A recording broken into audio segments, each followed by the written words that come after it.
আজকে স্টার্ট করছি পরমাণু নিউক্লিয়াস বা অ্যাটমিক নিউক্লিয়াস। ঠিক আছে, এটা খুব ছোট একটা চ্যাপ্টার, কিন্তু এখান থেকে কোয়েশ্চেন আসে বেশ কিছুই। কয়েকটা টপিক তোমরা মানে অলরেডি এইগুলোর ডিটেলসে জানো, কিন্তু এখানে কিছুটা ডিফারেন্ট ফর্মে জানবে। আচ্ছা, প্রথমেই আসি, এই যে চ্যাপ্টারের নাম, এর মধ্যে থেকে আমরা কি বুঝছি? আমরা আলাদা করে পরমাণু বা অ্যাটমকেও চিনি, আলাদা করে নিউক্লিয়াসকে আমরা আলাদা করে জানি। এবার নিউক্লিয়াস মানুষের মধ্যে যতটা ইম্পর্টেন্ট, সেরকমভাবে পরমাণু বা অ্যাটমের স্ট্রাকচারে নিউক্লিয়াস খুব একটা ভাইটাল রোল প্লে করে। ঠিক আছে, নিউক্লিয়াস কোনটা? যেটা পরমাণু বা অ্যাটমের কেন্দ্র, যেখানে কি কি থাকে? পজিটিভ আর চার্জলেস পজিটিভ পার্টিকেল বা প্রোটন, আর চার্জলেস পার্টিকেল বা নিউট্রন, এই দুটো এখানে আমাদের নিউক্লিয়াসের মধ্যে থাকে। আর বাইরের স্ট্রাকচারটাতে, কক্ষপথ বা সার্কেলগুলোতে আমরা জানি ইলেকট্রন ঘুরে বেড়ায় বিভিন্ন কক্ষপথে। এই কক্ষপথগুলোর নাম কি? কে, এল, এম, এন, এইভাবে করে এই কক্ষপথগুলো থাকে। এখানে ডিফারেন্ট নেগেটিভ চার্জেস বা ইলেকট্রনগুলো ঘুরে বেড়ায়। এই হচ্ছে একটা পরমাণু বা অ্যাটমের স্ট্রাকচার। এইবার এই নিউক্লিয়াসটা নিয়ে আমরা এখানে পড়ব মেইনলি। এই নিউক্লিয়াসের মানে ডিটেইলিংয়ে যেতে হলে আমাদেরকে কিছু টার্মসকে জানতে হবে। প্রথম যে টার্মটা আসে এই রিলেটেড, সেটা হচ্ছে রেডিও অ্যাক্টিভিটি বা তেজস্ক্রিয়তা। কিছু পার্টিকেল বা কিছু এলিমেন্টস, মেনলি আমরা বলতে পারি কিছু এলিমেন্টস আমরা নেচারে বা প্রকৃতিতে পাই, সেগুলো এলিমেন্ট হিসেবেও পেতে পারি, বা মানে মৌল হিসেবেও পেতে পারি, বা কম্পাউন্ড বা যৌগ হিসেবেও পেতে পারি। এবার সেগুলো কি কি জিনিস? খুব এগুলোর একটাই ভাইটাল ক্যারেক্টারিস্টিক্স, যেগুলো ভীষণ ভীষণ ভারী, প্রচণ্ড ভারী, হেভি পার্টিকেলস বা হেভি এলিমেন্টস বা হেভি কম্পাউন্ডস or compounds। এইগুলোর কয়েকটার নাম কি তোমরা জানো? ইউরেনিয়াম, রেডিয়াম, থোরিয়াম, প্লুটোনিয়াম, এই ধরনের জিনিসগুলোকে আমরা ভীষণভাবে ভারী পার্টিকেল বা ভারী এলিমেন্ট হিসেবে জানি। এবার এইগুলো কে আবিষ্কার করেছিল? ডিসকভার করেছিল বিজ্ঞানী হেনরি বেকারেল। ঠিক আছে, এই ডিসকভার করতে গিয়ে ওনার বাড়ি সমেত উড়ে গেছিল। এবার 1896 সালে এগুলো মেইনলি আবিষ্কার হয়। প্রথমে ইউরেনিয়াম, তারপরে আস্তে আস্তে এরপরে রেডিয়াম, থোরিয়াম, এইভাবে আস্তে আস্তে হয়। এবার এরপরে মানে এই যে কিছু তোমার মৌল বা যৌগ অবস্থায় এগুলোকে আমরা পাই, এইগুলো কিছু মানে রেডিয়েট করে। কি কি রে? সেই রেগুলোকেও তোমরা চেনো, আলফা রে, বিটা রে, গামা রে। এই রেগুলোকে, এই কম্পাউন্ডগুলো হাইলি ভাবে রেডিয়েট করে বা বিকিরণ করে। বিকিরণ করার ফলে কি হয়? এই পার্টিকেল বা এই এলিমেন্ট বা এই কম্পাউন্ডগুলোই অন্য রকম চেহারা নিয়ে নেয় after the radiation of subsequent rays. কীরকম? ধরো কোনো পার্টিকেল থেকে আলফা চলে গেলে একরকম অন্যরকম একটা মৌল তৈরি হবে, কোনো পার্টিকেল থেকে বিটা বেরিয়ে গেলে অন্যরকম একটা মৌল তৈরি হবে, কোনো পার্টিকেল থেকে গামা বেরিয়ে গেলে অন্যরকম একটা বা কম্পাউন্ড তৈরি হবে। এবার সেমলি উল্টোভাবেও হতে পারে, এর সাথে এটা অ্যাড হতে পারে। কোনো পার্টিকেলের সাথে আলফা অ্যাড হলো, অন্যরকম একটা জিনিস তৈরি হলো, এর সাথে বিটা অ্যাড হলো, অন্যরকম কিছু হলো, এর সাথে গামা অ্যাড হলো, অন্যরকম কিছু হলো। তাহলে এই তিনটে রে যে রেডিয়েট করছে এই এলিমেন্টগুলো, এইটা ভীষণভাবে ভাইটাল কোনো এলিমেন্ট বা নতুন কোনো পার্টিকেল তৈরি হওয়ার জন্য। তাহলে এই যে ভাইটাল রোলটা প্লে করছে, এই জিনিসটাই যে মানে কি বলবো প্রপার্টি, এই প্রপার্টিটাকেই আমরা তেজস্ক্রিয়তা বা রেডিও অ্যাক্টিভিটি বলছি। আর এই যে ন্যাচারাল যে এলিমেন্টগুলো আমরা পাচ্ছি নেচার থেকে, সেইগুলোর যে নিউক্লিয়াস রিলেটেড এই প্রপার্টিটাকে আমরা জেনারেলি ন্যাচারাল অথবা জেনারেল তেজস্ক্রিয়তা, মানে স্বাভাবিক তেজস্ক্রিয়তা বা ন্যাচারাল রেডিও অ্যাক্টিভিটি আমরা বলি। আর ওই যে এলিমেন্টগুলো এই রেডিয়েটটা করছে, সেইগুলোকে আমরা ন্যাচারাল রেডিও অ্যাক্টিভ এলিমেন্ট বা স্বাভাবিক তেজস্ক্রিয় মৌল বলি। ঠিক আছে, এবার আসছি আমরা এই আলফা বিটা গামা এইগুলোর কি কি ক্যারেক্টারিস্টিক্স, তোমরা এর আগে চ্যাপ্টারেও পড়েছো। আলফা বিটা গামার কি কি ক্যারেক্টারিস্টিক্স, এই যে কোয়েশ্চেনটা ডিরেক্ট আসতে পারে আলফা বিটা গামার পার্থক্য বা ডিফারেন্স বলে, আবার তোমাকে সাবজেক্টগুলো মেনশন করেই দিতে পারে যে তোমরা এর মানে ওয়েটকে মানে ভ্যারি করো, মানে আলফার ওয়েট, বিটার ওয়েট, গামার ওয়েট কি, এইটার রেসপেক্টে তোমরা এটা ডিফারেন্সটা লেখো, চার্জের রেসপেক্টে ডিফারেন্স লেখো, অথবা তোমার যে আয়ন চার্জড হওয়ার যে প্রবণতাটা, ঠিক আছে, ওটার রেসপেক্টে লিখতে পারো। বা তোমাকে বলতে পারে ইনক্রিজিং বা ডিক্রিজিং অর্ডারে আলফা বিটা গামাকে সাজাও উইথ রেসপেক্ট টু চার্জ, ভর, তারপর তোমার ওদের নেচার, তারপর তোমার ওদের যে পার্টিকেলে চার্জ হওয়ার যে প্রবণতাটা, সেটা রেসপেক্টে ওদেরকে ইনক্রিমেন্টাল বা ডিক্রিমেন্টাল অর্ডারে তোমাকে সাজাতে বলতে পারে। যেরকম ধরো আমি একটা বলছি, যেরকম আলফা যে আছে, আলফার আচ্ছা আলফা বিটা আর গামা এই তিনটের তোমরা সাইনগুলো জানো আগে। আলফা বিটা গামা, একটা আলফা কণা, একটা আলফা পার্টিকেল হিলিয়াম আয়ন মানে এর মাস নাম্বার হচ্ছে 4, অ্যাটমিক নাম্বার হচ্ছে 2, এর চার্জের সাথে, ঠিক আছে, এর চার্জকে আমরা চার্জ মানে 2+, এই 2+ হিলিয়ামের যে তোমার কি বলবো নেচার, এর সাথে আলফার নেচার মিল পাওয়া যায়, সেই জন্য আলফাকে রিপ্রেজেন্ট করা হয় এইভাবে। সেরকম সেমভাবে বিটা হচ্ছে ইলেকট্রন, যার মাস নাম্বার 0 আর অ্যাটমিক মাস নাম্বার হচ্ছে -1 আর অ্যাটমিক নাম্বার হচ্ছে 0। এইরকম ইলেকট্রন কণার সাথে, এরকম ইলেকট্রন পার্টিকেলের সাথে বিটার মিল পাওয়া যায়, সেই জন্য আমরা বিটাকে এইভাবে রিপ্রেজেন্ট করি। আর গামা হচ্ছে তোমার খুব হাই রিলেটেড, যেহেতু এটার কোনো চার্জ নেই, সেহেতু এটা চার্জবিহীন, তো গামাকে আমরা কিছু পার্টিকুলার কোনো এলিমেন্ট দিয়ে রিপ্রেজেন্ট করি না, কারণ এটা যাই হবে এটা 0 আসবে, সেই জন্য গামাকে আমরা কোনো পার্টিকুলার এলিমেন্ট দিয়ে সিগনিফাই করি না। তো আলফা বিটা গামার এই সিগনিফিকেন্সটা মনে রাখবেন। এটা সবসময় ইকুয়েশন লেখার সময় এখানে কিছু ইকুয়েশন ক্রিয়েট করতে হয়, যেটা বললাম যে নতুন এলিমেন্ট তৈরি হচ্ছে, সেই জন্য ওই ইকুয়েশনগুলোতে এইভাবে করে আলফা বিটা গামাকে রিপ্রেজেন্ট করতে হবে। সেরকমভাবেই তোমার চার্জ যদি আমরা এর কম্প্যারিজন করি আলফা বিটা গামা, কার বেশি চার্জ কার কম চার্জ এইভাবে করে, তাহলে সব থেকে যে প্রোটন এই দেখো আলফার চার্জ হচ্ছে 2+, কার চার্জ প্রোটনের, তার মানে প্রোটনের ডাবল চার্জ হচ্ছে আলফার। আচ্ছা ইলেকট্রনের -1 চার্জের ইকুয়াল হচ্ছে বিটা, তাহলে বিটার যদি আমরা করি তার মানে ইলেকট্রনের -1 চার্জের সাথে এটার তুলনা, আর গামা হচ্ছে চার্জলেস 0, সেই জন্য গামার কোনো রিপ্রেজেন্টেশন নেই। সেরকমভাবে যদি আমরা এটা হেভি, কে বেশি হেভি কে বেশি কম হেভি সেটার সাথে রিলেটেড করি, তাহলে দেখব যে আলফা যে আছে সে হচ্ছে হিলিয়াম যে অ্যাটম আছে তার যে ওয়েট আছে তার ভরের প্রায় ইকুয়াল, ঠিক আছে, ওর ওয়েট হচ্ছে 6.68 × 10⁻⁻24 গ্রাম, 6.68 × 10⁻⁻24 গ্রাম, এটা হচ্ছে আলফার ওয়েট। বিটার ওয়েট হচ্ছে ইলেকট্রনের ভরের সমান, ঠিক আছে, বিটার ওয়েট ইলেকট্রনের ভরের সমান, মানে 9.1 × 10⁻⁻28 গ্রাম। আর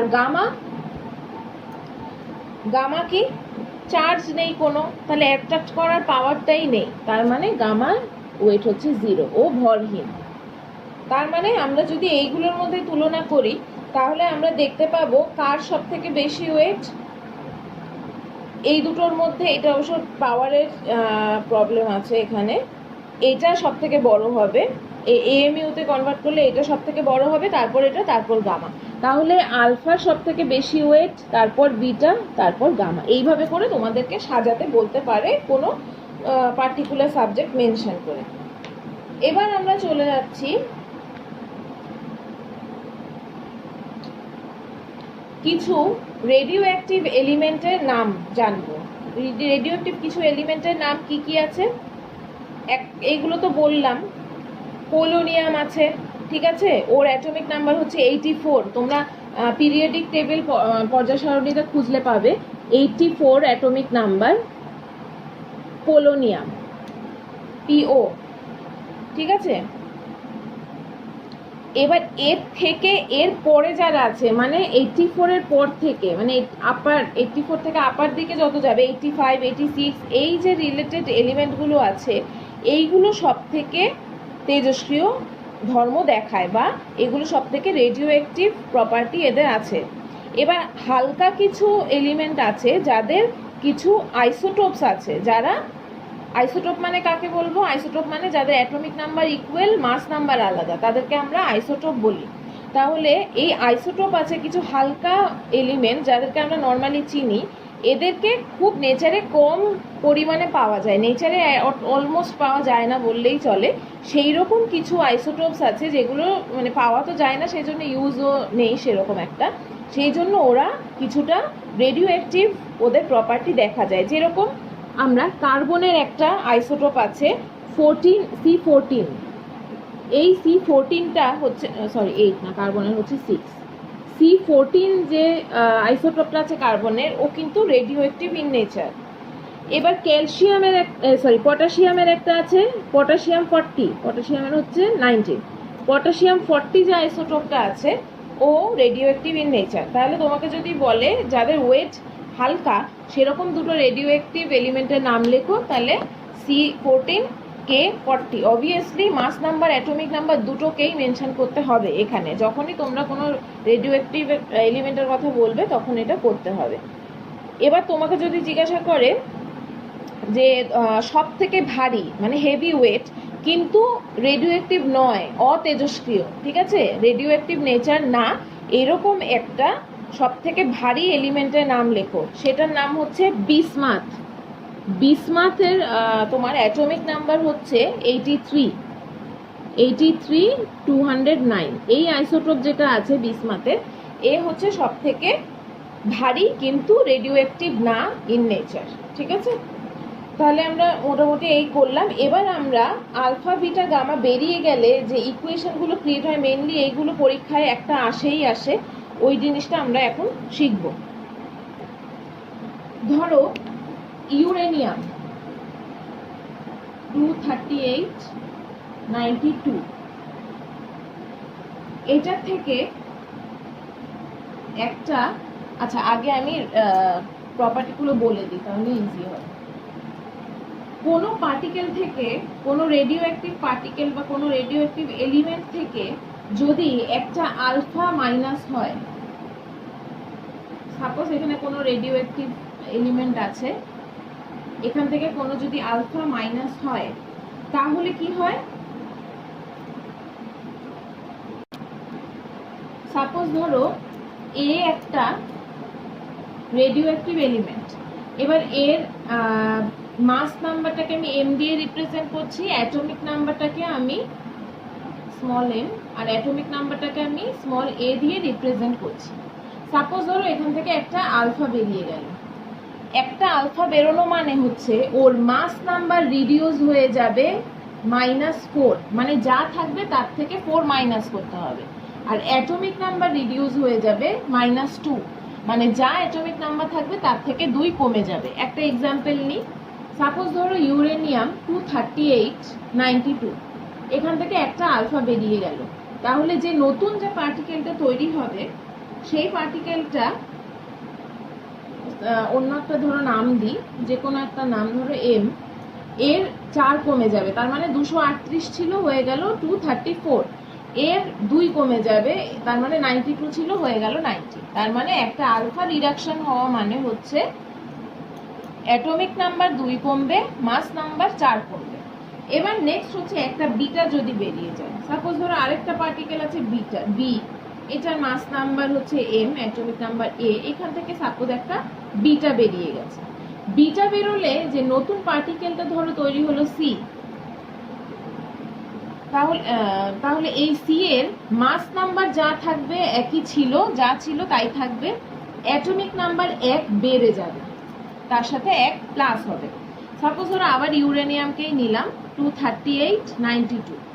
এবার ওর যখন একটা বিটা বেরিয়ে গেল, তখন ধরো এই যে এম নতুন একটা কিছু তৈরি হলো, ওর মাস নাম্বার 2 আর এই 38 ছিল তাই থাকবে, কিন্তু অ্যাটমিক নাম্বার চেঞ্জ হয়ে 93 হয়ে যাবে। এবার ধরো অন্য আরেকটা পার্টিকেল নিলাম সি। এবার সি থেকে ধরো এটার মাস নাম্বার অ্যাটমিক নাম্বার যা আছে তাই, এর গামা বেরোলো একটা, তাহলে নতুন যে এলিমেন্টটা তৈরি হবে তার কোনো চেঞ্জ হবে না। গামা এমন একটা জিনিস যে চার্জলেস, ওয়েটলেস, সেই জন্য গামা বেরোনো বা গামা অ্যাড হওয়াতে কোনো চেঞ্জ হয় না। তাহলে মাস নাম্বার যা থাকবে তাই ছিল তাই থাকবে, অ্যাটমিক নাম্বার যা ছিল তাই থাকবে। ঠিক আছে, আবার আমি বলছি একটা আলফা বেরোনো মানে মাস নাম্বার 4 কমা, তাহলে দুটো আলফা সাপোজ বেরোলো, তখন কি হবে? মাস নাম্বার 8 কমে যাবে, অ্যাটমিক নাম্বার দুটো, একটা আলফাতে 2 কমছে, দুটো আলফা থাকলে 4 কমবে, এইভাবে করে মাল্টিপ্লাই হয়ে কমতে থাকবে। বিটা একটা বেরোলে কি হবে? মাস নাম্বার যা আছে তাই থাকবে, কিন্তু অ্যাটমিক নাম্বারে 1 অ্যাড হবে। দুটো বিটা বেরোলে মাস নাম্বার যা আছে তাই থাকবে, কিন্তু অ্যাটমিক নাম্বারে 2 অ্যাড হবে। এইভাবে করে করে, আর গামা তো চেঞ্জ নেই কোনো, ঠিক আছে, চেঞ্জলেস। তাহলে আমি একটা কোয়েশ্চেন যদি এখন তোমাদেরকে বলি যে একটা ইকুয়েশন লিখছি, এ এলিমেন্ট আছে, ওর atomic mass number 238, atomic number 92, ওর থেকে প্রথমে একটা আলফা বেরোলো, তৈরি হলো হচ্ছে একটা আলফা বেরোলো, তৈরি হলো নতুন একটা এলিমেন্ট বি। এবার ওর থেকেও আবার একটা বিটা বেরোলো, নতুন একটা এলিমেন্ট তৈরি হলো সি। সি এর থেকে আবার একটা বিটা বেরোলো, নতুন একটা এলিমেন্ট তৈরি হলো ডি। এবার এ আর ডি এর মধ্যে রিলেশন কি? তাহলে এখান থেকে করতে করতে যাই। তাহলে প্রথমে এ থেকে একটা আলফা বেরিয়েছে, তাহলে বি এর মাস নাম্বারে কি চেঞ্জ এসছে? -4। 238 ছিল, হয়ে গেল 234। অ্যাটমিক নাম্বারে কি চেঞ্জ এসছে? ছিল 92, এখন হয়ে যাবে 2 কমে যাবে 90। এবার বি থেকে একটা বিটা বেরিয়েছে, একটা বিটা বেরোনো মানে মাস নাম্বার যা ছিল তাই থাকবে, অ্যাটমিক নাম্বারে 1 অ্যাড হবে। আবার সি থেকে একটা বিটা বেরিয়েছে, তাহলে মাস নাম্বার যা ছিল তাই থাকবে, অ্যাটমিক নাম্বার একটা অ্যাড হবে। তাহলে এবার এ আর ডি এর মধ্যে কি মিল আছে দেখো, সিমিলারিটি কি আছে? এ তে মাস নাম্বার হচ্ছে 238, ডি এর মাস নাম্বার 234, কোনো মিল আছে? নেই। এর অ্যাটমিক নাম্বার 92, ডি এর অ্যাটমিক নাম্বারও গিয়ে দাঁড়ালো 92 তে। তার মানে অ্যাটমিক নাম্বার যখন কোনো দুটো এলিমেন্টের সেম থাকে, পারমাণবিক সংখ্যা, তখন সেই দুটো এলিমেন্টকে আমরা কি বলি? আইসোটোপস। তাহলে এ আর ডি হচ্ছে নিজেদের মধ্যে আইসোটোপস, ঠিক আছে? তাহলে এ আর ডি এর রিলেশন আইসোটোপ। এই ধরনের কোয়েশ্চেন গুলো আসে, কখনো একটা একটাই বেরোবে বলবে, তাও নাও হতে পারে, যেরকম আমি আগেটাতে বললাম দুটো বেরিয়েছে, তিনটে বেরিয়েছে, যা ইচ্ছে দিতে পারে। সেরকম আলটিমেটাম যে জিনিসটা বেরোবে তাদের মধ্যে রিলেশন বলতে পারে। কোনোটা আইসোবার বেরোতে পারে, কোনোটা আইসোটোন বেরোতে, যদি মাস এই অ্যাটমিক নাম্বার আলাদা থাকে, মাস নাম্বার 1 থাকে, তাহলে আইসোবার হবে। যদি দেখছো কোনোটাই এক না, তখন কি করবে? অ্যাটমিক নাম্বার থেকে, মাস নাম্বার থেকে অ্যাটমিক নাম্বার মাইনাস করবে। এটাতে ধরো কিছু একটা এলো, এটারও মাইনাস করবে, দেখবে কিছু একটা এলো। তার মানে কি? ওদের নিউট্রন নাম্বার ইকুয়াল কিনা। যদি নিউট্রন নাম্বার দেখো ইকুয়াল আছে, তাহলে ওদেরকে আইসোটোন বলবো। তার মানে এদের মধ্যে কোনো না কোনো রিলেশন আমাদেরকে বার করতে দিতে পারে। নেক্সট হচ্ছে তেজস্ক্রিয়তার ব্যবহার, মানে রেডিও অ্যাক্টিভিটি কি কি কাজে ইউজ হয়। আমি দু একটা বলছি, অনেকগুলোই তোমরা বইতে পাবে, যেরকম ইচ্ছে লিখতে পারো, ইউজ বলে দিলে। এবার মেনশন করে দিলে যে পার্টিকুলার এই জিনিসটা কিসে ইউজ হয়, তখন তো মানে এমসিকিউতে বা শর্ট কোয়েশ্চেনে আসতে পারে। যেরকম ধরো মানে কার্বন, C14 কার্বন আইসোটোপটা আমি বলেছি রেডিও অ্যাক্টিভ। তাহলে এটার যা ইউজ আছে, এটা হচ্ছে অনেক পুরনো তোমার প্রাচীন যে জিনিসগুলো, মানে খুব বেশি কি বলবো, অনেক পুরনো কালের যে জিনিসগুলো, ওইগুলোর এইজ এই C14 কার্বন অ্যাটম দিয়ে বার করা যায়। তোমরা এটা জিওগ্রাফিতে পড়েছো কিনা আমি জানি না, জিওগ্রাফিতে তো পড়ার কথা।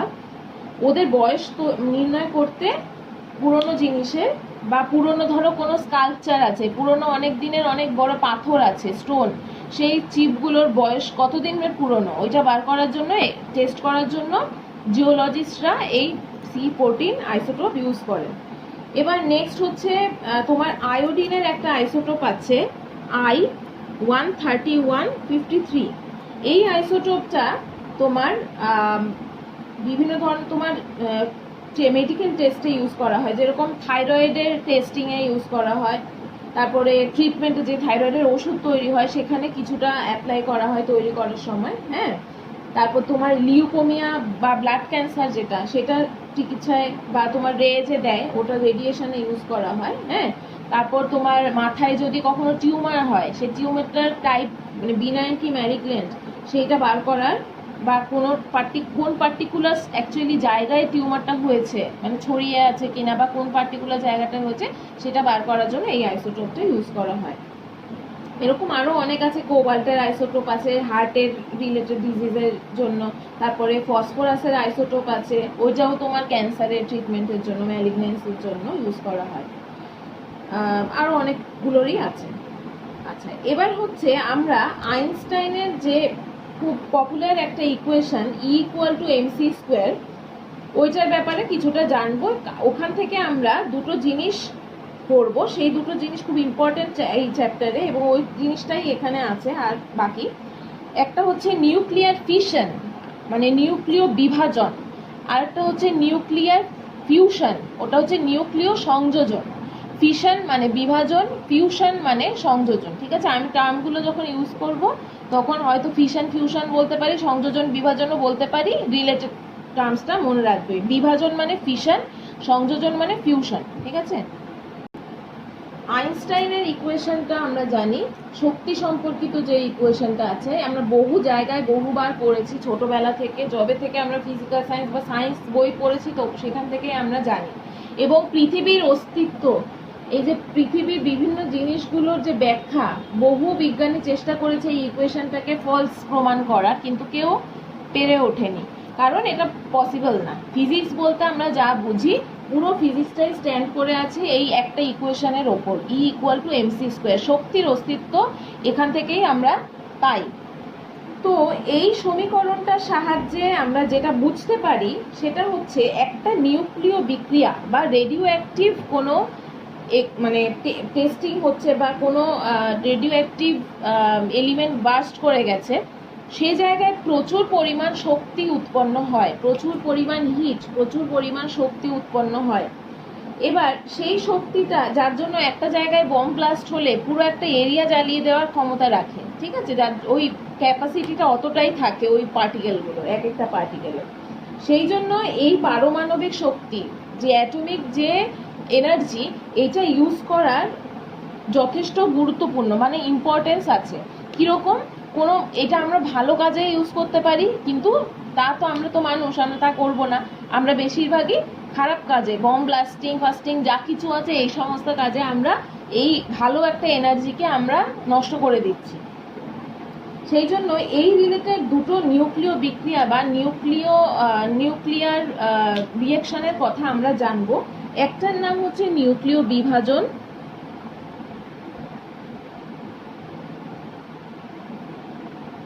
और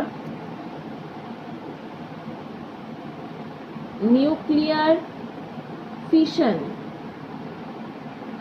আরেকটা হচ্ছে নিউক্লিয় সংযোজন।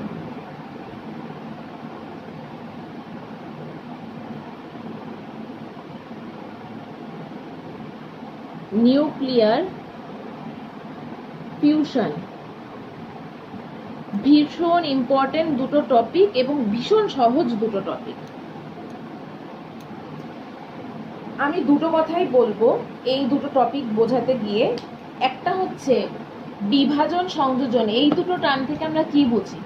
বিভাজন মানে ভাগ হয়ে গেল, সংযোজন মানে অ্যালোটেড হলো মানে যোগ হয়ে গেল। বিভাজন কার হতে পারে? কোনো বড় জিনিসকে আমরা ভাঙতে পারি, আর সংযোজন অনেক ছোট ছোট জিনিস নিয়ে একটা বড় জিনিস তৈরি করতে পারি। সংযোজনে কি করি আমরা? যেরকম সাপোজ ধরো একটা পলিথিন, যে পলিথিন প্লাস্টিক কি হয়, অনেকগুলো, তোমরা মনোমার পলিমার পড়েছো। মনোমার মানে কি? বড় একটা পলিথিনের একটা একটা ইউনিটকে আমরা মনোমার বলি। তাহলে কি শিখেছি ওখান থেকে? যে অনেকগুলো মনোমার চেইন রিয়েকশন করে একটা বড় পলিমার তৈরি করছে। সেরকম সংযোজনেও তাই, ছোট ছোট হালকা হালকা অনেক পার্টিকেল যোগ হয়ে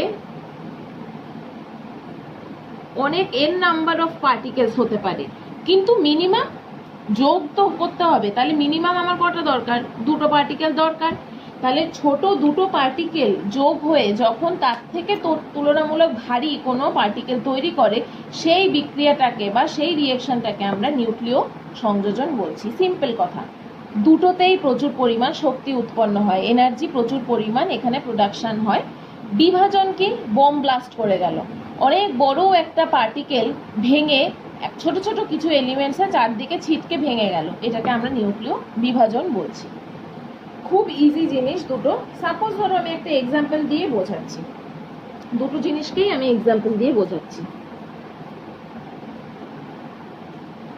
যেমন নিউক্লিয় বিভাজনটা এক্সাম্পল যদি আমি দিতে চাই, একটা ভারী ভারী বলতে এতক্ষণ আমরা অনেকগুলো পড়েছি, তাহলে ইউরেনিয়ামটা যখন পড়ছি এতক্ষণ ধরে ইউরেনিয়াম নিয়েই দেখাই। তাহলে সাপোজ ধরো ইউরেনিয়াম 235 আইসোটোপ, 235 আইসোটোপটা আমরা নিয়েছি এখানে, তার সাথে আমি একটা নিউট্রন ভারী সব থেকে, তাই তো এই ইলেকট্রন প্রোটন নিউট্রনের মধ্যে নিউট্রনটা ভারী, যার জন্য নিউক্লিয়াসের বেসটা ভারী হয়। তাহলে নিউট্রন একটা নিলাম, নেয়ার ফলে এখানে একটা খুব, যেহেতু নিউট্রন 1 ঠিক আছে এখানে আছে, তাহলে এই দুটো অ্যাড হয়ে নতুন যে পার্টিকেলটা তৈরি হবে 236, এখানে তো 0, 92 92 থাকবে। এই যে জিনিসটা তৈরি হলো এটা ভীষণ অস্থায়ী, মানে খুব ব্রেকেবল, অস্থায়ী মানে স্টেবল নয়, একদম আনস্টেবল।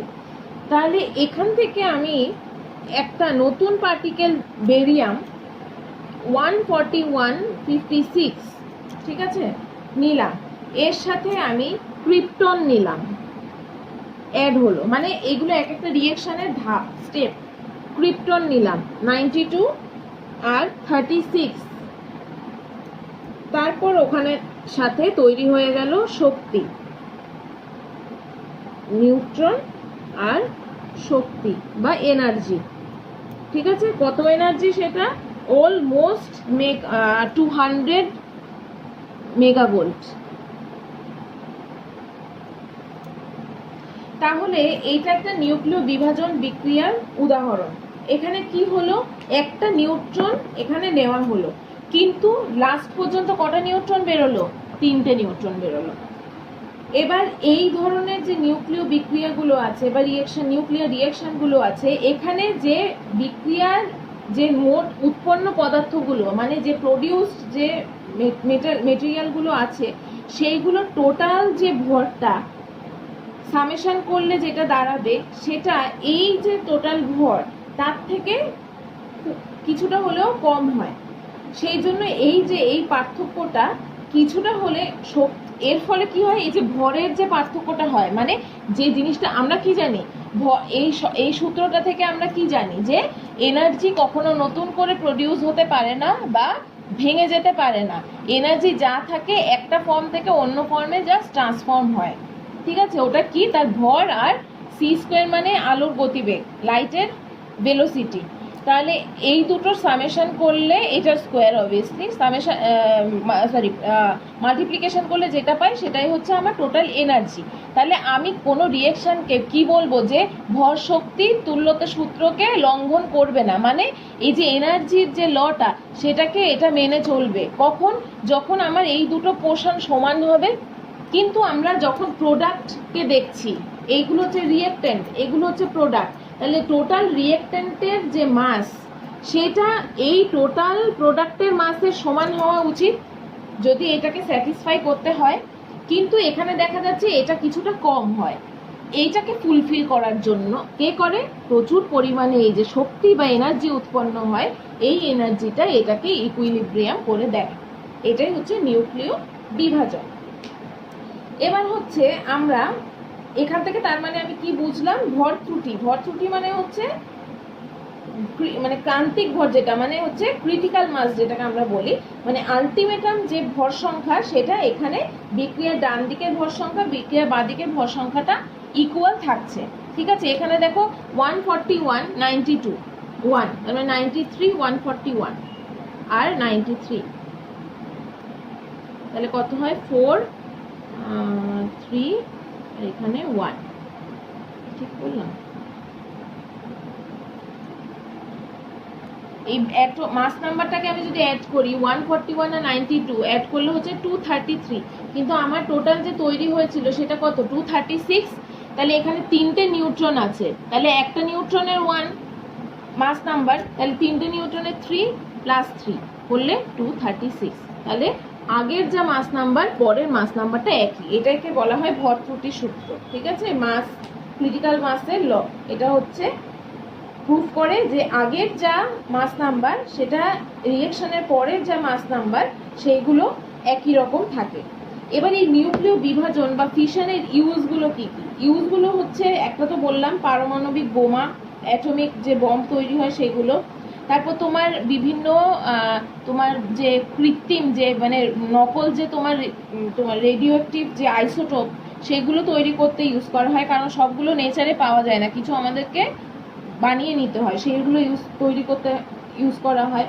ঠিক আছে, পারমাণবিক চুল্লি, অ্যাটমিক যে চুল্লিগুলো থাকে মানে যেখানে কারখানায় অ্যাটমিক কারখানা যেগুলো অ্যাটমিক বিভিন্ন রিয়াকশন যে কারখানাগুলোতে হয় যার ফলে বিভিন্ন রকম নতুন নতুন তোমার মাস রিলেটেড আইসোটোপসগুলো তৈরি করা হয়, সেইখানে আমরা এই তোমার নিউক্লিয় বিভাজন বিক্রিয়াকে কাজে লাগিয়ে তৈরি করা হয়। ঠিক আছে, এবার হচ্ছে আমরা দুটো অ্যাক্সিডেন্ট, আচ্ছা নিউক্লিয় সংযোজনটা আগে বলে নিই। সংযোজনটা ঠিক তার উল্টো কথাটা। সংযোজনে কি হয়? সংযোজনে হচ্ছে হালকা কিছু পার্টিকেল অ্যাড হয়ে একটা ভারী পার্টিকেল তৈরি করে। এবার হালকা কিছু বলতে দুটোও হতে পারে, 10টাও হতে পারে, 100টাও হতে পারে, কিন্তু আমরা মেনলি আমরা যেহেতু এক জিনিসগুলোকে সিম্পলার করে পড়ি সেহেতু আমরা দুটো পার্টিকেল অ্যাড করে দেখব যে কিভাবে সংযোজনটা হয়। সাপোজ ধরো একটা হাইড্রোজেনের আইসোটোপ, এই আইসোটোপটার নাম কি এটা তোমরা জানো। হাইড্রোজেনের 3টে আইসোটোপের কথা আমরা জানি। একটা সাধারণ হাইড্রোজেন জেনারেল যেটা 1 দিয়ে যেটা আমরা জানি অ্যাটমিক নাম্বার, মাস নাম্বার। আর এটার নাম কি? ডয়টেরন। ঠিক আছে, এটার সাথে আমরা আরেকটা হাইড্রোজেনের আইসোটোপ নিচ্ছি 3, যেটা এটার নাম কি? ট্রাইটন। এই 3টে আইসোটোপের কথা তোমরা আগে পড়েছো। ডয়টেরন, ট্রাইটন দুটো নিলাম। নেওয়ার পর আমি যে জিনিসটা পেলাম সেটা কি পেলাম? প্রথমে মাস নাম্বার অ্যাড করি 4, অ্যাটমিক নাম্বার অ্যাড করি 2, তাহলে 4 2 কোন অ্যাটমে? হিলিয়াম।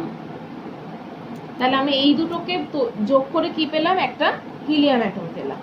এবার এখান থেকে এখানের সাথে আমি একটা নিউট্রন নিলাম, আর আমার শক্তি উৎপন্ন হলো 17.6 মেগাভোল্ট। ঠিক আছে, তাহলে আমার টোটাল মাস নাম্বার আর টোটাল অ্যাটমিক নাম্বারগুলো একই রেখে আমরা নিউক্লিয় সংযোজন বিক্রিয়া করলাম। এই নিউক্লিয় সংযোজন বিক্রিয়াকে যেহেতু এখানে যে তাপীয় শক্তিটা বা হিট জেনারেট হচ্ছে সেটাকে কাজে লাগিয়ে আমরা নিউক্লিয়াসের মধ্যে যে বিকর্ষণটা হয়, ঠিক আছে, অ্যাট্রাকশন রিপালশনটা হয়, সেই রিপালশনটাকে আমরা নেগলেক্ট করার জন্য বা ওটাকে ওভারকাম করার জন্য আমরা এই শক্তিটা, এই এনার্জিটাকে ইউজ করি। সেই জন্য এই যে বিক্রিয়াটা এটাকে বলা হয় তাপীয় নিউক্লিয় বিক্রিয়া, মানে নিউক্লিয়ার সংযোজনটাকে বলা হয় তাপীয় নিউক্লিয় বিক্রিয়া বা থার্মোনিউক্লিয়ার রিঅ্যাকশন। Thermonuclear reaction.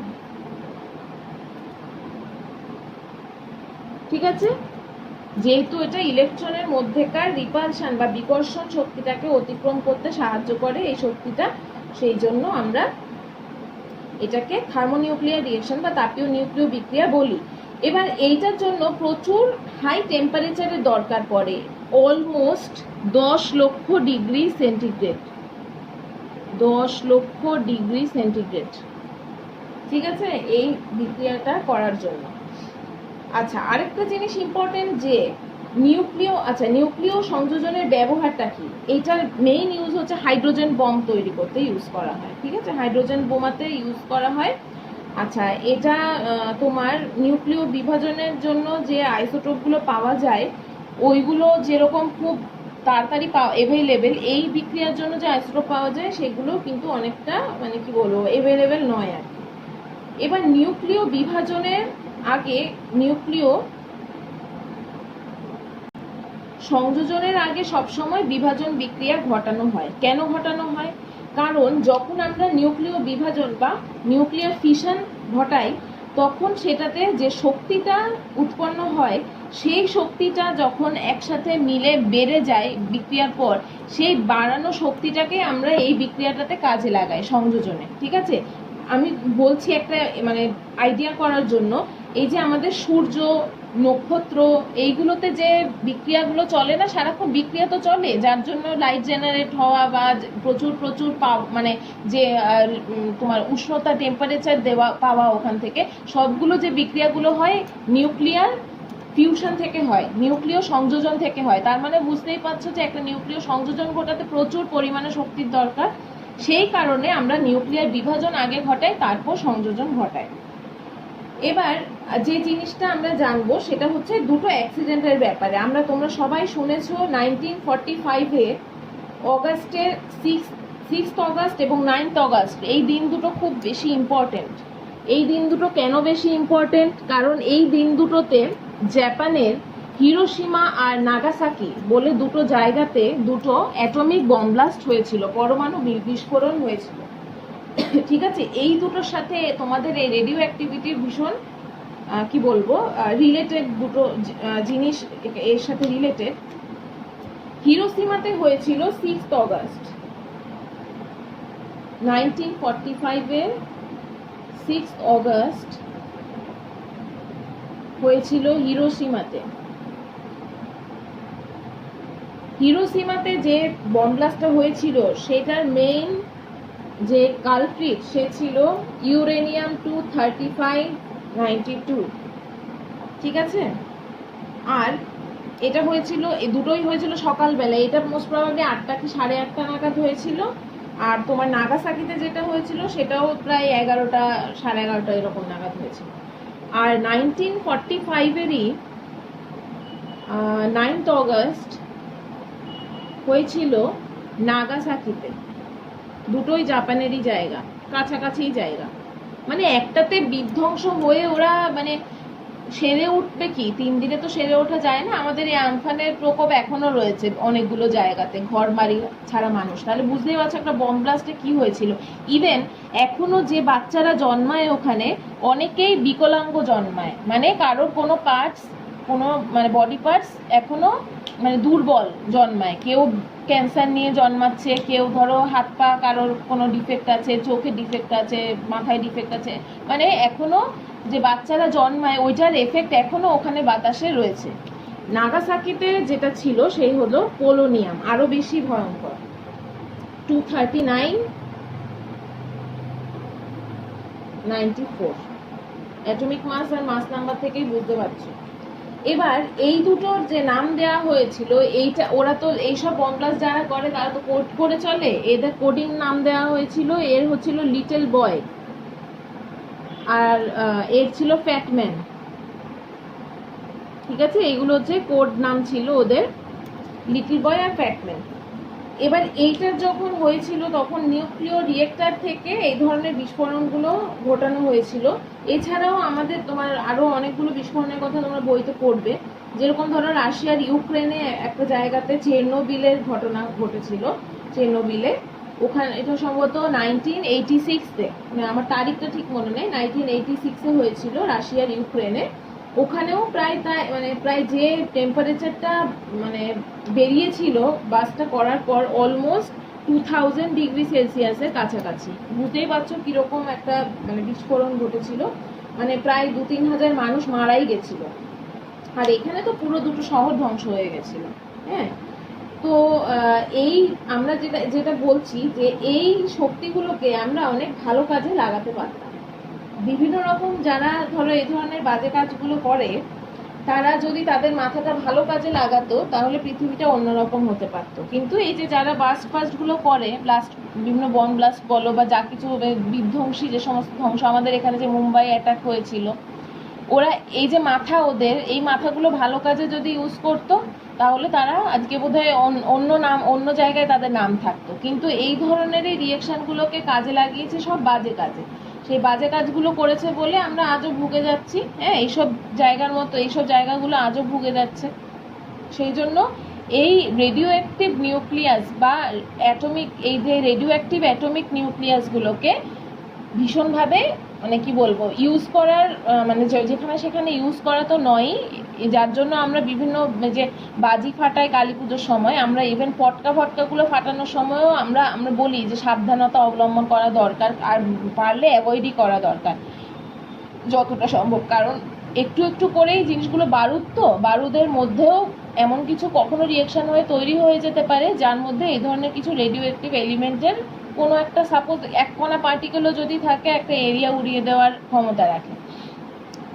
তো এইখান থেকে আমরা মোটামুটি এই চ্যাপ্টার থেকে হয়ে গেল। এখান থেকে মেইনলি তোমরা আলফা বিটা গামা বেরিয়ে গেলে নতুন যে এলিমেন্ট হয় ওই রিয়েকশনগুলো important, nuclear fission nuclear fusion important, আইনস্টাইনের ইকুয়েশনটা কিভাবে ওখানে অ্যাপ্লাই করছি, কিভাবে দুটোর মাস নাম্বার আগে পরে এক থাকছে সেই জিনিসটা ইম্পর্টেন্ট, আর ইউজগুলো ইম্পর্টেন্ট, ফিশন ফিউশনের কোথায় কি ইউজ হয় এমসিকিউ অ্যাজ ওয়েল এজ কোয়েশ্চেনের জন্য ইম্পর্টেন্ট। ঠিক আছে, এই অ্যাক্সিডেন্টগুলোর নাম সাল তারিখ এগুলো মনে রাখবে, কোন কোন ভালো কাজে আমরা এই জিনিসটা ইউজ করতে পারি, নিউক্লিয়ার রিয়েক্টার ভালো কাজে কীভাবে ইউজ করতে পারি এগুলো। ঠিক আছে, এই ধরনের জিনিসগুলো ইম্পর্টেন্ট। হয়ে গেল চ্যাপ্টারটি শেষ।